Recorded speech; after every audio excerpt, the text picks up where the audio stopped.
வார் 2 vs கூலிக்கான clash வந்து இப்போ அஃபிஷியலாக கன்ஃபார்ம் ஆகியிருக்கு. இந்த ரெண்டு படமுமே வந்து ஆகஸ்ட் 14 சேம் டேல தான் வந்து ரிலீஸ் ஆக போகுது. ஸோ நான் ஃபர்ஸ்டே சொல்லிடுறேன், இந்த ரெண்டு படமுமே போஸ்ட்பான் ஆகிறதுக்குலாம் வந்து சான்ஸே கிடையாது. ரெண்டு படமும் சேம் டேட்டில் ஆகஸ்ட் 14 தான் ரிலீஸ் ஆக போகுது. இப்போ இந்த ரெண்டு படமும் ஒரே டேட்டில் ரிலீஸ் ஆகிறதுனால மக்கள் மனசில் வந்து பார்த்திங்கன்னா ஒரு பெரிய கேள்வி வந்து கிரியேட் ஆயிருக்கு.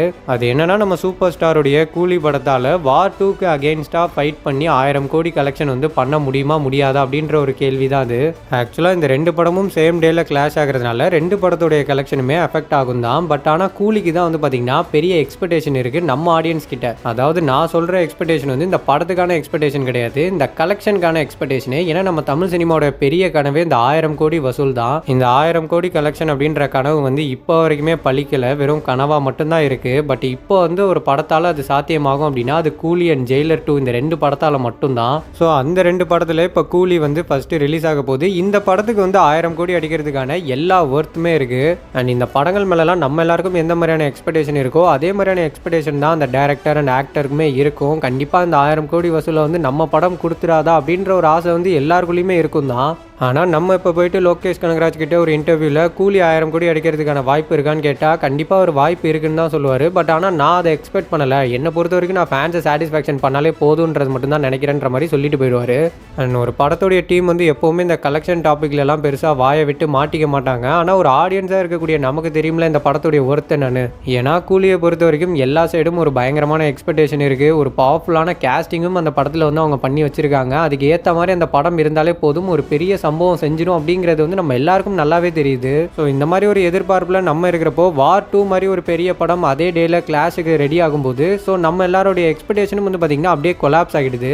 அண்ட் என்ன கேட்டால் நான் ஓப்பனாக சொல்லிடுவேன், இந்த ரெண்டு படமுமே 1000 கோடி அடிக்கிறதுக்கான வாய்ப்புகள் வந்து சுத்தமாக கிடையாது. அண்ட் ஃபர்ஸ்ட்டு வார் 2 எடுத்துக்கிட்டோம்னா வார் 2க்கு நார்த்தில் உள்ள எக்ஸ்பெக்டேஷன் மாதிரிலாம் சவுத்தில் சுத்தமாக கிடையாது. ஸோ அதுக்காக மட்டும்தான் அவங்க சவுத் சைடில் உள்ள ஒரு பெரிய ஆக்டரான என்டிஆர் சாரை வந்து கேஸ்டிங் பண்ணியிருக்காங்க. ஸோ வார் 2 பொறுத்த வரைக்கும் இது ஒரு நல்ல மூவ் அப்படின்னு தான் சொல்லி ஆகணும். வார் மட்டும் கிடையாது, நார்த்தில் அந்த ஸ்பை சீரியஸ் இருக்குல்ல, அந்த ஸ்பை சீரியஸ்க்கு வந்து சவுத்தில் பெருசாக இது வரைக்கும் கலெக்ஷன் வரல. பெருசாக அந்த ஸ்பை சீரியஸ்க்கு வந்து நம்ம ஆளுங்க கிட்டலாம் வந்து எக்ஸ்பெக்டேஷனே கிடையாது. அண்ட் அதனால தான் அவங்க சவுத் சைடில் உள்ள ஆடியன்ஸை வந்து கவர் பண்ணணும்னு சொல்லிட்டு என்டிஆர் சார் வந்து இப்போ கேஸ்டிங் பண்ணியிருக்காங்க. அண்ட் அதே மாதிரி இந்த பக்கம் நம்ம கூலி படத்துக்குள்ள எக்ஸ்பெக்டேஷன் பார்த்தோம்னா கூலிக்கு சவுத் சைடில் உள்ள எக்ஸ்பெக்டேஷன் மாதிரி நார்த் சைடில் இருக்கா அப்படின்னா கண்டிப்பாக இருக்குது. பட் ஆனால் சவுத் சைடில் உள்ள எக்ஸ்பெக்டேஷனை கம்பேர் பண்ணுறப்போ நார்த் சைடு வந்து கொஞ்சம் கம்மி தான். அண்ட் இப்போ ப்ராப்பராக யோசித்தோம் அப்படின்னா கூலிக்கு தமிழ்நாடு, கேரளா அண்ட் கர்நாடகா இந்த மூணு இடத்துலையுமே வந்து பார்த்தீங்கன்னா மேக்ஸிமம் ஸ்க்ரீன்ஸ் வந்து கூலிக்கு தான் போகும். ஸோ ஆந்திரா அண்ட் தெலுங்கானால மற்ற ஸ்டேட்ஸை கம்பேர் பண்ணுறப்போ தேட்டர்ஸ் வந்து கொஞ்சம் கம்மியாக கிடைக்கிறதுக்கான வாய்ப்புகள் இருக்குது. ஏன்னா என்டிஆர் வந்து வார் 2ல இருக்கிறதுனால கண்டிப்பாக அவங்க வந்து மெஜாரிட்டியாக வார் 2 தான் வந்து ப்ரிஃபரன்ஸ் பண்ணுவாங்க. அண்ட் நான் இந்த மாதிரி சொன்ன உடனே உங்கள் எல்லாருக்குள்ளேயுமே ஒரு கேள்வி வந்திருக்கலாம், நம்ம ரஜினி சாருக்குமே தெலுங்குல பெரிய மார்க்கெட் இருக்கு, நாகார்ஜுனா சாருமே கூலியில் ஆக்ட் பண்ணுறாரு, அப்படி இருக்கிறப்ப ஏன் ஸ்க்ரீன் கவுண்ட் கம்மியாக போகுதுன்ற கேள்வி உங்கள் எல்லாருக்குள்ளேயுமே வரும். அண்ட் என்ன கேட்டால் இதே நம்ம தமிழ்நாடு எடுத்துக்கிட்டிங்கன்னா இப்போ ஒரே நாளில் நம்ம ரஜினி சார் படமும் விஜய் சார் படமும் கிளாஷ் ஆகுதுன்னே வச்சுப்போமே. அப்போ ஆனால் நம்ம தேட்டர் ஓனர்ஸ் எடுக்கக்கூடிய முடிவு என்னவா இருக்கும் அப்படின்னா ரஜினி சாருக்கு தான் வந்து அதிக ஸ்க்ரீன்ஸ் வந்து கொடுப்பாங்க. ஏன்னா என்னதான் இன்னைக்கு நம்ம விஜய் சார் வந்து நம்பர் 1 ஆக்டராக இருந்தாலுமே ரஜினி சார் தான் வந்து அவரை விட எக்ஸ்பீரியன்ஸான ஒரு ஆக்டர். ஸோ அவருக்கு கொடுக்குற மரியாதை அதுதான். நான் வந்து இதை சும்மா சொல்லிட்டு போகணுன்னுலாம் சொல்லலை, நம்ம இதை ஆல்ரெடி வந்து பேட்டை விஸ்வாசம் படத்துக்கான கிளாஷ்லேயே வந்து பார்த்துருப்போம். எப்போவுமே எல்லாரும் சொல்லுவாங்க ரோகிணினா வந்து நம்ம அஜித் சாருடைய படம் தான் அப்படின்னு. ஆனால் அன்னைக்கு ரோகிணியுடைய மெயின் ஸ்க்ரீன் வந்து பேட்டைக்கு தான் கொடுத்தாங்க. ஸோ அதுதான் நம்ம ஸ்டேட்டுடைய தேட்டர் ஓனர்ஸ் வந்து நம்ம ரஜினி சாருக்கு கொடுக்குற ரெஸ்பெக்ட். இதே மாதிரியான ஒரு ரெஸ்பெக்ட் வந்து நாகார்ஜுனா சாருக்கு தெலுங்குல கிடைக்குமா அப்படின்றது எனக்கு தெரியல. பட் ஆனால் அப்படியே வந்து கூலிக்கு ஸ்க்ரீன்ஸ் கிடைச்சாலும் ரொம்ப கம்மியாலாம் கிடைக்காது. ஒரு எக்ஸாம்பிளுக்கு ஆந்திராவில் 1000 தேட்டர் இருக்குன்னா அதில் 600 தேட்டர் வந்து வாருக்கும் 400 தேட்டர் கூலிக்கும் அப்படின்ற மாதிரி தான் கொடுப்பாங்க. ஆஃப்டர் ரிவ்யூக்கு அப்புறம் வந்து ஸ்க்ரீன்ஸ் வந்து எப்படி வேணாலும் மாறலாம். அண்ட் கூலியோடைய கலெக்ஷன் பொறுத்த வரைக்கும் சவுத் சைடில் மட்டுமே கூலி வந்து 400 கோடிக்கு மேலே கலெக்ஷன் பண்ணுறதுக்கான சான்சஸ் இருக்குது. ஆனால் நார்த் சைடு வந்து ஒரு பெரிய கலெக்ஷன் பண்ணணும் அப்படின்னா அதுக்கு நமக்கு அமீர் கான் தேவை. ஸோ நான் அமீர் கான் தேவை அப்படின்னு சொல்லும்போது உங்களில் நிறைய பேருக்கு வந்து இந்த விஷயம் தோணலாம், ஏன் ரஜினியால் சோலோவாக நார்த் இந்தியாவில் பெரிய கலெக்ஷன் கொடுக்க முடியாதுன்னு.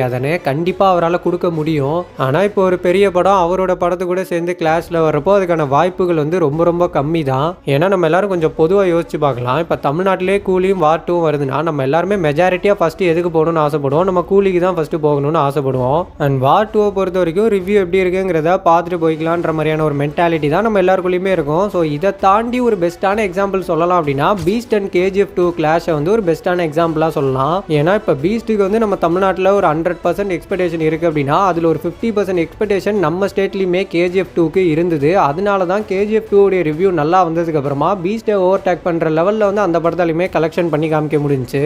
அண்ட் இந்த மாதிரியான ஒரு எக்ஸ்பெக்டேஷன் தான் கூலிக்குமே நார்த் இந்தியாவில் இருக்குது. வார் 2 கம்பேர் பண்ணுறப்போ ஒரு 50% எக்ஸ்பெக்டேஷன் வந்து கூலிக்கும் இருக்குது. ஒருவேளை கூலியோட ரிவ்யூ வந்து பாசிட்டிவாக வந்தால் வாருக்கு ஈக்குவலாக நார்த்லேயுமே கூலியால் ஒரு பெரிய கலெக்ஷனை பண்ண முடியும். அண்ட் ஃபைனலாக ஒரு விஷயம் தான், வாரை பொறுத்த வரைக்கும் ரித்திக் ரோஷன் சாரோட சேர்ந்து என்டிஆர் சார் மட்டும் இருக்க போகிறது கிடையாது. கண்டிப்பாக ஷாருக் கான் இல்லைனா சல்மான் கான் இவங்க 2 பேருடைய கேமியோ அதில் இருக்கிறதுக்கான சான்சஸும் ஹெவியாக இருக்கும். ஏன்னா இப்போதைக்கு வார் 2லேருந்து டீசர் தான் வந்திருக்கு. இந்த டீசரே அவங்க செம்மையாக கட் பண்ணியிருக்காங்க. இந்த டீசரில் ரித்திக் ரோஷன் சாரை காட்டினதை விட என்டிஆர் கருவை காட்டினது தான் அதிகம். ஏன்னா இன்னைக்கு என்டிஆர் சாருடைய பர்த்டே. ஸோ அவர் தான் இந்த படத்தில் வில்லனாக நடிச்சிருக்காரு போல. ஸோ என்டிஆர் காரும் இந்த படத்தில் வில்லன் அப்படிங்கிறப்ப மாசாக தான் இருக்குது. ஒருவேளை அவர் இந்த படத்தில் போட்டு தள்ளிட்டு அதுக்கு தெலுங்கு ஆடியன்ஸ் எந்த மாதிரியான ரியாக்ஷன் கொடுக்க போகிறாங்கன்னு தெரியல. அண்ட் எனக்கு தெரிஞ்சு வார் 2 உடைய ட்ரெய்லரை வந்து அவங்க டீசரை விடவே இன்னும் பயங்கரமாக தான் கட் பண்ணுவாங்க. கண்டிப்பாக அந்த ட்ரெய்லரில் வந்து சல்மான் கான் இல்லைனா ஷாருக் கான் யாரையாவது காட்டுறதுக்கான வாய்ப்புகளும் இருக்குது. ஏன்னா கூட வந்து ஒரு பெரிய படம் கிளாஸில் வரதுனால அந்த படத்துக்கான எக்ஸ்பெக்டேஷனை பயங்கரமாக இன்க்ரீஸ் பண்ணணுன்றதுக்காக அவங்க பயங்கரமாக ட்ரெய்லர் வந்து கட் பண்ணுவாங்க. ஸோ அதே மாதிரியான ஒரு விஷயத்தை தான் இங்கே நம்ம லோகேஷ் கனகராஜும் பண்ணி ஆகணும். ஏன்னா படத்தில் அமீர் கான் இருக்காரு அப்படின்னா கண்டிப்பாக அவருடைய கிளிப்ஸை வந்து ட்ரெய்லரில் ஆட் பண்ணி ஆகணும். எப்படி வந்து விக்ரமுடைய ட்ரெய்லரில் ரோலெக்ஸோடைய கிளிப்ஸை ஆட் பண்ணி படத்துக்கான எக்ஸ்பெக்டேஷனை பயங்கரமாக இன்க்ரீஸ் பண்ணாங்களோ அதே மாதிரியே கூலியுடைய எக்ஸ்பெக்டேஷனை பயங்கரமாக எடுத்துகிட்டு போகணும் அப்படின்னா அமீர் கான் சாருடைய கிளிப்ஸை வந்து ட்ரெய்லரில் இவங்க ஆட் பண்ணி ஆகணும். இந்த ட்ரெய்லர் டீசர்லாம் தாண்டி இந்த படத்துக்கான ஹைப் வந்து நெக்ஸ்ட் லெவலுக்கு போகணும் அப்படின்னா இந்த 50 இயர்ஸ் ஆஃப் ரஜினிகாந்த் அப்படின்ற ஒரு ஈவெண்ட்டை வந்து இவங்க பண்ணியே ஆகணும். ஏன்னா நம்ம சூப்பர் ஸ்டார் இண்டஸ்ட்ரிக்குள்ளே வந்து 50 வருஷம் ஆகுது. கண்டிப்பாக அதை செலிப்ரேட் பண்ணுற விதத்தில் இந்த ஈவெண்ட் பண்ணுறதுக்கான வாய்ப்புகள் வந்து ரொம்ப அதிகம் தான். ஒருவேளை அந்த ஈவெண்ட் நடந்தது அப்படின்னா கண்டிப்பாக அந்த ஈவெண்ட்டுக்கு எல்லா பெரிய ஆக்டர்ஸுமே வருவாங்க. கண்டிப்பாக அவங்களுடைய ஸ்பீச்சும் சோஷியல் மீடியாவில் செம்ம வைரலாக போகும். ஸோ அது எல்லாத்தையும் தாண்டி நம்ம சூப்பர் ஸ்டாருடைய ஸ்பீச்சும் சோஷியல் மீடியாவில் செம்ம வைரல் ஆகும். இதுவே வந்து கூலி படத்துக்கு ஒரு பெரிய ப்ரொமோஷன் தான். ஸோ ஆடியோ லான்ச்சுக்கு பதிலாக சன் பிக்சர்ஸ் இந்த ஒரு ஈவெண்ட்டை பண்ணுவாங்களா அப்படிங்கிறத நம்ம வெயிட் பண்ணி தான் பார்க்கணும். ஆனால் பண்ணாங்கன்னா பயங்கரமாக இருக்கும். அண்ட் ஃபைனலாக என்ன பொறுத்த வரைக்கும் நான் மறுபடியும் மென்ஷன் பண்ணிடுறேன், இந்த 2 படமுமே சேம் டேல கிளாஷ் ஆகிறதுனால இந்த 2 படத்தாலையுமே 1000 கோடிலாம் வசூல் பண்ண முடியாது. அப்படி ஒருவேளை 2 படத்தில் ஏதாவது ஒரு படம் 1000 கோடி அடிக்கணும் அப்படின்னா 2 படத்தில் ஏதாவது ஒரு படம் வந்து ஆவரேஜாலாம் இருக்கக்கூடாது, டிசாஸ்டர் ஆகணும். ஸோ டிசாஸ்டர் ஆனால் மட்டும்தான் வந்து பார்த்தீங்கன்னா இன்னொரு படத்தால் 1000 கோடிக்கு மேலே கலெக்ஷன் பண்ண முடியும். ஆனால் நம்ம சூப்பர் ஸ்டாருடைய படம் வந்து ஃப்ளாப் ஆகிறதுக்குலாம் சான்ஸே கிடையாது. ஏன்னா ஹிஸ்ட்ரியிலே அந்த மாதிரி ஒரு விஷயம் கிடையாது. இது வரைக்கும் இந்தியன் சினிமாவில் கிளாஸில் வந்து தோக்காத ஒரே ஆக்டர் அப்படின்னா அது நம்ம ரஜினி சார் மட்டும்தான். ஸோ இது வரைக்கும் இந்த மாதிரி ஒரு விஷயம் நடந்ததில்லை, இனிமேலும் நடக்க போகிறதும் இல்லை. அதனால் கூலி வந்து சொதப்படுறதுக்கான சான்ஸ்லாம் கிடையவே கிடையாது. ஸோ வார் 2 உடைய ரிசல்ட் வேணால் எப்படி வேணாலும் போகலாம். ஸோ வெயிட் பண்ணி பார்ப்போம் 2 படத்தில் எந்த படம் வந்து பார்த்தீங்கன்னா பாசிட்டிவ் ரிவ்யூ வாங்குதுன்னு. ஆனால் ஒன்று உறுதியாக சொல்லலாம், 2 படமுமே கண்டிப்பாக வந்து 500 கோடிக்கு மேலே வசூல் பண்ணிடும். 1000 கோடி அப்படிங்கிறது மட்டும்தான் கொஞ்சம் டவுட்டு. ஸோ எக்ஸ்பெக்டேஷன் அப்படின்னு பார்த்தா நம்மக்கிட்ட மட்டும்தான் எக்ஸ்பெக்டேஷனே. ஏன்னா நம்மக்கிட்ட மட்டும்தான் இப்போ வரைக்கும் 1000 கோடி கலெக்ஷன் பண்ண படம் இல்லை. அண்ட் பாலிவுட்டை பொறுத்த வரைக்கும் அவங்க கிட்ட ஆல்ரெடியே 3000 கோடி கலெக்ஷன் பண்ண படங்கள் இருக்குது. ஸோ அதனால தான் வந்து அவங்க இந்த படத்தில் பெருசாக அதை எக்ஸ்பெக்ட் பண்ணலன்னு நினைக்கிறேன். அதனால தான் அவங்க கிளாஸுக்கே வந்திருக்காங்க. ஸோ நீங்கள் என்ன நினைக்கிறீங்க? கூலி அண்ட் வார் 2 இந்த 2 படத்தில் எந்த படம் 1000 கோடி கலெக்ஷன் பண்ண முடியும்? அண்ட் இந்த 2 படத்துடைய கிளாஷை நீங்கள் எப்படி பார்க்குறீங்க அப்படிங்கிற உங்களுடைய ஒப்பீனியனையும் மறக்காமல் கமெண்ட்டில் ஷேர் பண்ணுங்கள்.